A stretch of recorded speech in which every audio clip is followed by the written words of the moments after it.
তো বন্ধুরা এই যে ভাত নিয়ে বসেছি আর গরম গরম ভাত দেখেছো, মুখ দিয়ে ধোয়া উঠছে মুখ দিয়ে। তো আজকে কি নিয়েছি বলো তো? বেগুন ভাজা। বেগুন ভাজার সাথে এই যে এই লঙ্কাটা হচ্ছে লাগবেই, ভীষণ ভালো লাগে। আর এই হচ্ছে আমুদি মাছ ভাজা, আর শিম ভাজা, শিম ভাজা।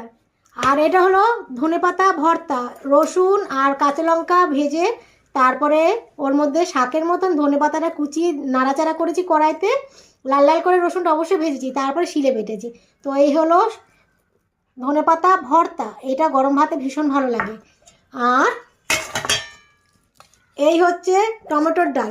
দাঁড়াও, টমেটোর ডাল দেখো, পড়ে যাক তবু দেখাবো। এই দেখো, এই হচ্ছে টমেটোর ডাল, ভীষণ ভালো হয়েছে আজকে টমেটোর ডালটা। আর অনেক দিন পরে আজকে তোমাদের সামনে এই যে শর্ট ভিডিও আমি নিয়ে আসলাম। তো চলো সাথে থেকো এবং দেখতে থেকো। আর আজকের খাবার